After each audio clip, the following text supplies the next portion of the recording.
रुख करते हैं राजधानी भोपाल का, जहां पर टूशा केस में रिमांड पर पूर्व जज गिरिबाला समर्थ सिंह को घर ले जाएगी सीबीआई टीम। पुतले से होगा पूरी वारदात का रिक्रिएशन, दोनों से होगी पूछताछ। समर्थ का सीबीआई को बयान, कहा टूशा को फंदे से उतारा था, वहां गिरिबाला ने खोली थी फंदे की गांठ।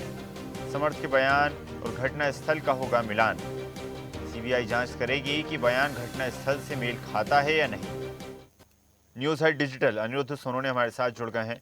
अनिरुद्ध, जिस प्रकार जानकारी प्राप्त हो रही है, लगातार अब कार्रवाई बड़ी स्पीड से टूशा मामले में आगे बढ़ रही है। सास गिरिबाला और पति समर्थ को अब ले जाया जाएगा, उनसे सीन रिक्रिएट करवाया जाएगा ताकि जो उन्होंने बयान दिया है वो उससे मिलान कितना खाता है, इसकी पड़ताल की जा सके। जी देखिए, तुषार शर्मा संदिग्ध मौत के मामले में उनकी सास और रिटायर्ड जज गिरिबाला सिंह और उनके पुत्र समर्थ सिंह 5 दिन की सीबीआई की रिमांड पर हैं। और जहां तक बात करें तो आज रिमांड का दूसरा दिन है और दूसरे दिन के पहले सीबीआई के अधिकारियों ने दोनों मां बेटे को आमने सामने बिठा के पूछताछ की है। और जहां तक बात करें तो अब से कुछ देर बाद सीन रिक्रिएशन के लिए दोनों समर्थ सिंह और रिटायर्ड जज गिरिबाला सिंह को बाग मुगलिया एक्सटेंशन में उनके घर घटनास्थल पर ले जाया जाएगा। और जहां तक बात करें तो दोनों के बयानों में बड़ा विरोधाभास आ रहा है, जिससे सीबीआई के अधिकारी भी चौंके हुए हैं, जो कि पूछताछ कर रहे हैं। क्योंकि 12 मई की रात को 10 से 10:30 बजे के बीच जब तुषार शर्मा ने फांसी का फंदा लगाया था, उस वक्त सीबीआई को उस वक्त की घटना का जो समर्थ सिंह ने बयान दिया है कि उसी ने फंदे से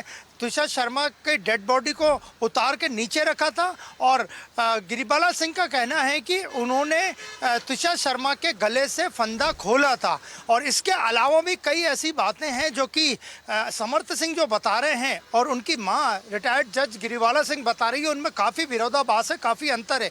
इसके अलावा सीबीआई को लगभग सीबीआई ने 10 प्रश्नों की एक प्रश्नावली तैयार की है, जो कि दोनों से पूछी जाएगी, जिनमें कई महत्वपूर्ण बिंदु हैं कि तुषार शर्मा की मौत के बाद उसकी डेड बॉडी को या उसको बिना पुलिस के बताए बाहर क्यों ले जाया गया। इसके अलावा तुषार शर्मा की कॉल डिटेल निकालने की बात क्यों कही गई।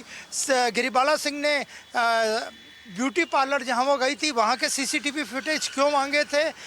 ऐसे तमाम तरह की कई, और वो 2 लोग कौन थे जो कि तुषार शर्मा को जब हैंग हुई थी, वो फांसी के फंदे से लटकी थी, उसे उतारने में जिन्होंने मदद की। ऐसे तमाम तरह के 10 क्वेश्चन बनाए गए हैं जो कि पूछताछ में लिए जाएंगे। लेकिन फिलहाल आज की सबसे बड़ी खबर है कि सीबीआई वापस दोनों आरोपी नंबर 1 समर्थ सिंह जो तुषार शर्मा के पति थे और रिटायर्ड जज गिरिबाला सिंह जो तुषार शर्मा की सास थी, दोनों को साथ में ले जाके सीन रिक्रिएट करेगी कि किस तरह यह घटना 12 मई की रात 10 से 10:30 बजे के बीच हुई। और समर्थ सिंह जो बयान दे रहे हैं और जो गिरिबाला सिंह बयान दे रही है, उनमें क्यों अंतर आ रहा है।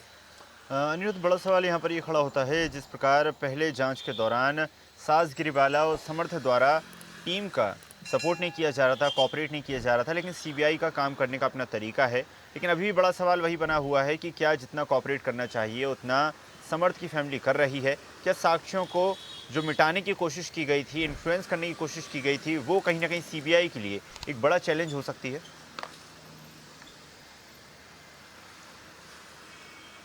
देखिए, सीबीआई की रिमांड का आज दूसरा दिन है और सीबीआई ने अपने प्रश्नावली में एक प्रश्न ये भी रखा है कि जब गिरिबाला सिंह को भोपाल की जिला अदालत से अग्रिम जमानत मिल गई थी, इसके बाद भी उन्होंने एसआईटी को और पुलिस को सहयोग क्यों नहीं किया। इसके अलावा वे बार बार जांच एजेंसियों के सामने क्यों नहीं आई, क्यों उन्होंने सपोर्ट नहीं किया, न्याय व्यवस्था जिससे वो खुद जुड़ी थी, न्याय व्यवस्था की बातें भी नहीं मानी। ऐसे तमाम तरह की बातें हैं जो कि सीबीआई गिरिबाला सिंह से, रिटायर्ड जज से पूछताछ में सामने लाएगी कि वो क्यों जांच एजेंसियों को भले ही वो पुलिस हो, एसआईटी हो या फिर न्यायालय के जो समन थे उनको सपोर्ट क्यों नहीं कर रही थी। और आखिरी दम तक जब तक कि उनकी अग्रिम जमानत जबलपुर हाईकोर्ट से निरस्त नहीं हो गई, उन्होंने जांच एजेंसियों को और पुलिस को बिल्कुल सपोर्ट नहीं किया। तो ये प्रश्न भी सीबीआई की प्रश्नावली में शामिल है। और आज रिमांड का दूसरा दिन है और सीबीआई को उम्मीद है कि दोनों से जब आमने सामने बैठा के पूछताछ होगी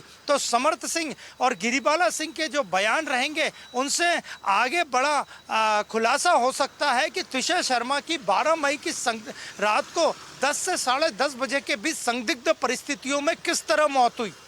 जी बिल्कुल, अनिरुद्ध माना जा सकता है कि पड़ताल के पश्चात ही पूरे मामले का खुलासा होगा और साथ ही साथ दोषियों पर कार्रवाई होगी। आपका धन्यवाद अनिरुद्ध, जुड़ने के लिए और जानकारी साझा करने के लिए। और ऐसी ही ताजा खबरों के लिए लाइक, फॉलो और यूट्यूब पर सब्सक्राइब कर बेल आइकन जरूर दबाइए और हर अपडेट के लिए विजिट कीजिए स्वदेशलाइव.com।